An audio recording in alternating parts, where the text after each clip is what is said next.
Billions to Trillions to Action. Mobilizing Finance for Development, 2016 to 2030. The role of private finance in financing for development, with Jay Collins. So the new SDGs are bold, they're large, and the estimated shortfall of funding is somewhere around $3 trillion a year. That's a lot of money. And the success necessary, and we'll talk later about some of the specific financial solutions, but it really requires a paradigm shift, and I'd give 4 areas of that. First is, there is a change in the world of an attitude that is that you can do good and do well at the same time. What I mean by that is that we used to think that financial returns and social returns were 2 separate things.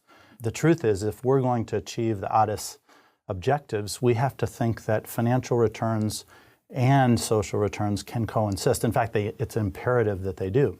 The second recipe for success is a new era of public-private collaboration.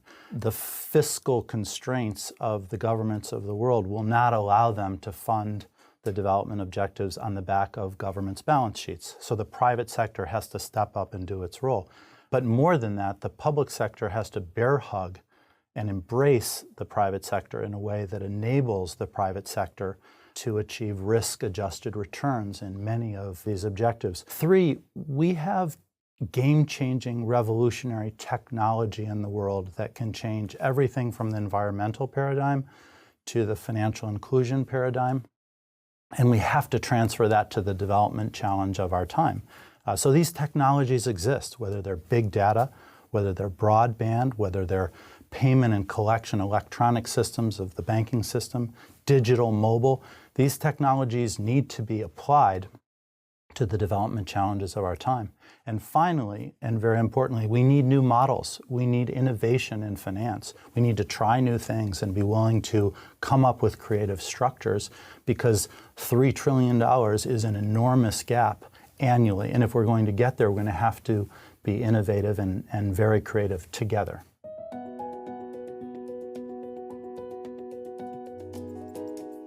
So the reason Citi talks about infrastructure as a paradox, I oftentimes call it a Rubik's Cube, because we have an enormous demand for infrastructure investment.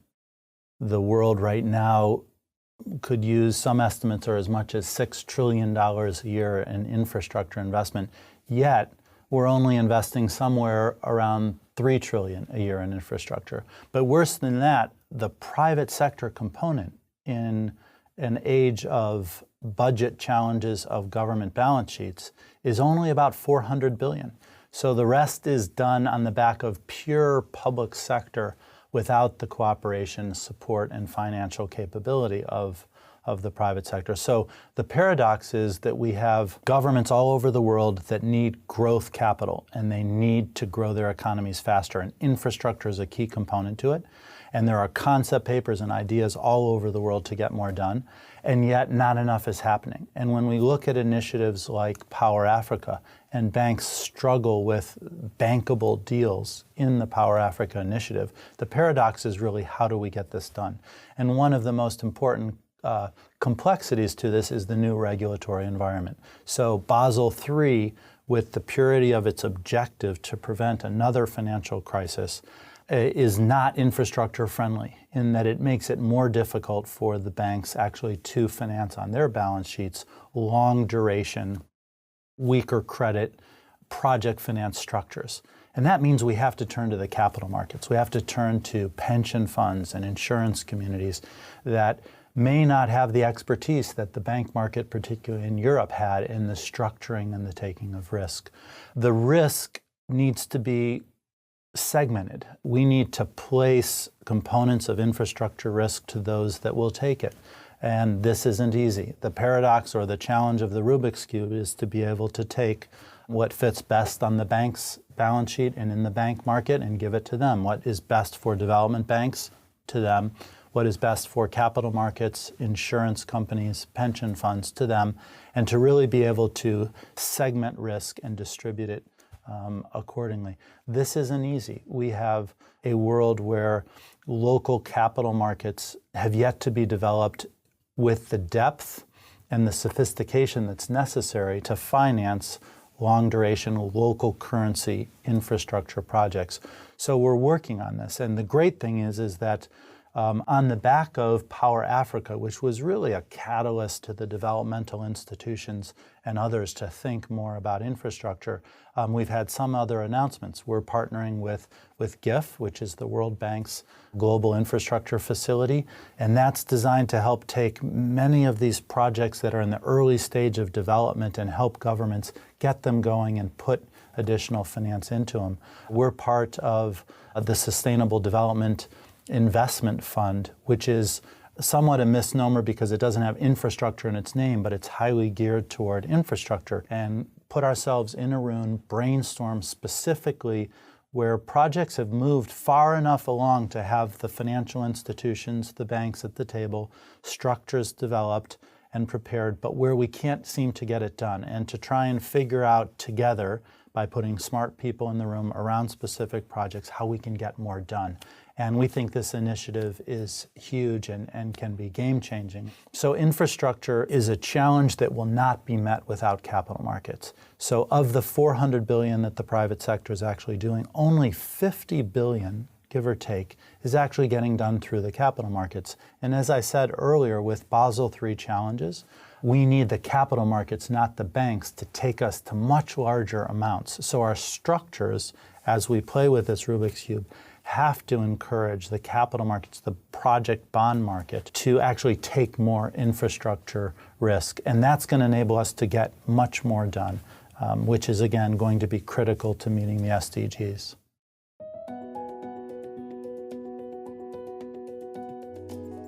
Blended finance is a concept of mixing public sector social return objectives into financial return objectives of the private sector, and mitigating risk by the public sector in a way that allows the private sector to participate and to achieve the kinds of financial returns that will allow them to achieve their financial objectives and to participate. So let's take something like MIGA support structures. So MIGA has been one of the largest, if not the largest, single component of blended finance solutions in the world, and it's been largely guarantee structures, right? So putting a MIGA guarantee into an infrastructure project that enables it to get done. That type of financing, Citigroup, for example, in cooperation with OPIC, has done $2.6 billion worth of 16 some different programs. Again, OPIC comes in and takes risk, guarantees some component of the funding structure, and then Citi and other banks participate. That's old school. We still need that. It's critical, and we will have concessions and we will have guarantee structures. But a lot of what people were talking about with Addis is taking pure grant money, think ODA, and blending that into private sector funded structures.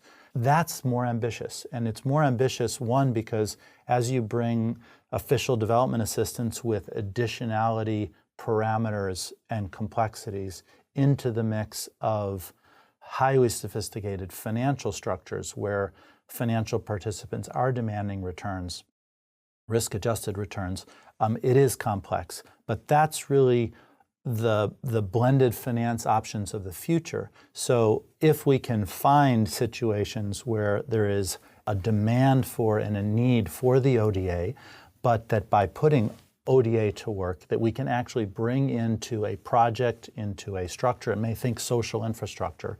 The IFC's progress and project in Bangladesh, for example, where the garment industry, with the horrific experiences that they've had of weak construction, IFC was able to use a blended finance structure to actually help rebuild some of the real estate and buildings of the garment industry in Bangladesh. Those types of projects are going to be critical. My own view of how we're going to get there, though, is going to be measuring the development bank community differently. And by that I mean a multiplier of what capital the development bank community puts to work, so that the scorecard of the departments or of the individuals in the development banks is actually about the mobilized capital, not the amount deployed. We have to have mobilized capital as the end objective, and to understand that actually a smaller amount of riskier capital, perhaps grant capital, injected into a project can be the catalyst for several multiples of that capital actually being mobilized. And that is the trick and the necessity, if you will, of the blended finance solution being achieved. One example, if a developmental institution goes into a $100 million project, and in the old days may have considered putting $100 million to work itself, well, shame on you.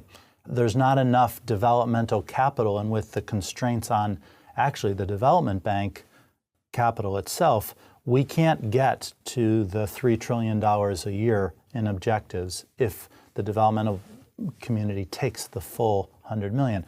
What the developmental community should do is say, okay, we'll put 7, 10, 20 into that project and let the private sector do the rest.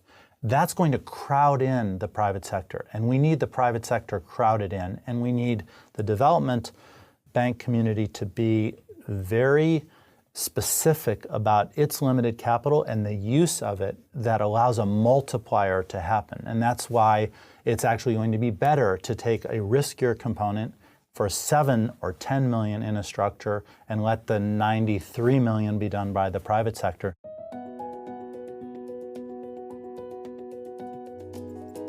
So in Addis, we talked a lot about how capital markets can help us get to the trillions of dollars necessary for development.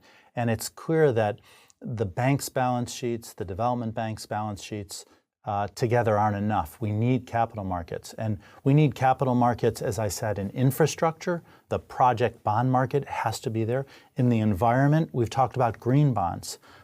The capacity of the capital markets will be billions as opposed to hundreds of millions.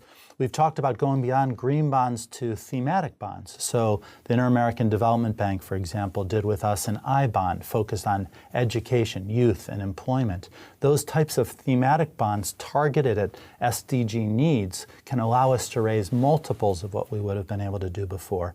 We're also talking about catastrophic bonds, and what we've seen is an enormous success in catastrophic bonds in the natural disaster space, and how we can actually fund or mitigate risk for countries around the world that are suffering from the impact of natural disasters. We want to take that to the pandemic space, and Dr. Kim of the World Bank has been talking about the Ebola effect and WHO and the next potential pandemic challenges of the world. And how are we going to finance that, or how are we going to get money quickly to prevent a pandemic from developing and stop it short by immediate funding? Again, capital markets and the concepts that deployed of natural disaster catastrophic bonds to the pandemic space are absolutely there.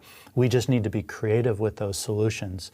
But again, the capital markets will provide the kind of scale and size and replicability that we need to meet these objectives.